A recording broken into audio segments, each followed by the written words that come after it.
આજે forensic પોસ્ટમોર્ટમનો report છે, બીજો રિપોર્ટ છે. એની પહેલાં એક પોસ્ટમોર્ટમ થઈ ચૂક્યું છે, જેનો આ પોસ્ટમોર્ટમ રિપોર્ટમાં અતિ સ્પષ્ટ ઉલ્લેખ છે કે આ સેકન્ડ પોસ્ટમોર્ટમ રિપોર્ટ છે. આ પોસ્ટમોર્ટમ રિપોર્ટમાં 42 ઈજાઓ બતાવવામાં આવી છે. વાહન અકસ્માતના કારણે 42 ઈજાઓ શરીરના આગળના ભાગે છે, પાછળના ભાગે છે અને ગુદા જેવા પ્રાઇવેટ ભાગે છે. સામાન્ય રીતે ઇમ્પેક્ટ જ્યારે થાય, ઠોકર લાગે, ત્યારે સેકન્ડ્સ માટે જે કોઈ વ્યક્તિ છે એ વાહન સાથે અથડાય, પછી કાં દૂર ફેંકાઈ જાય કાં વાહનની નીચે આવી જાય. દૂર ફેંકાઈ જાય તો કોઈ બોથડ પદાર્થ જેવું કે રેલિંગ છે લોખંડની કે દિવાલ સાથે ભટકાણો હોય તો બે જગ્યાએ આગળ અને પાછળ તો ઈજા થઈ શકે.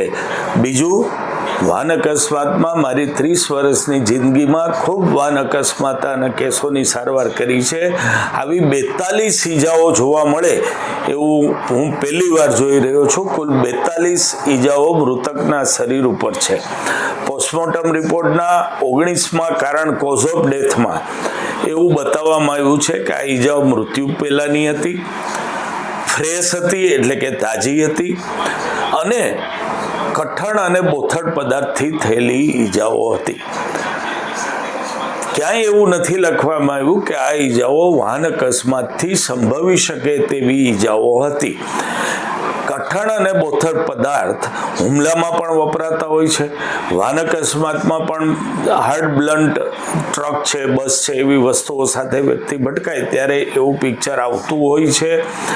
પણ કઠણ બોથડ પદાર્થમાં લાકડી આવે, પાઇપ આવે, ઊંધી કુવાડી આવે, ધારીઓ આવે, ઘણી બધી વસ્તુઓ આવતી હોય છે. પણ સામાન્ય રીતે એક લાઈન લખાતી હોય છે કે આ ઈજાઓ વાહન અકસ્માતથી ઉપજવી શકે એવી ઈજાઓ હતી. એ વાક્ય આ પોસ્ટમોર્ટમ રિપોર્ટના કોઝ ઓફ ડેથમાં આપવામાં આવ્યું નથી. બંને રિપોર્ટ સાથે વાંચવા જોઈએ. પહેલા ડૉક્ટર પણ ક્વોલિફાઈડ પ્રમાણિત ડૉક્ટરો છે જેમને પહેલું પોસ્ટમોર્ટમ કર્યું છે. આ બીજું પોસ્ટમોર્ટમ છે. જો બે રિપોર્ટ સાથે વાંચવામાં આવે તો ઘણા બધા પ્રશ્નો જે ઊભા થાય છે એનું નિરાકરણ આવી શકે.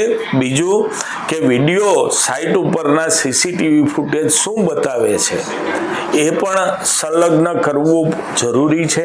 કારણ કે મેં જેમ કીધું એમ કે બે બાજુ ઈજા થઈ છે એટલે સ્પષ્ટ નથી થતું ચાલીને જતા હતા અને પાછળથી ઠોકર લાગી કે ચાલીને જતા હતા અને સામેથી આવીને બસે ઠોકર મારી.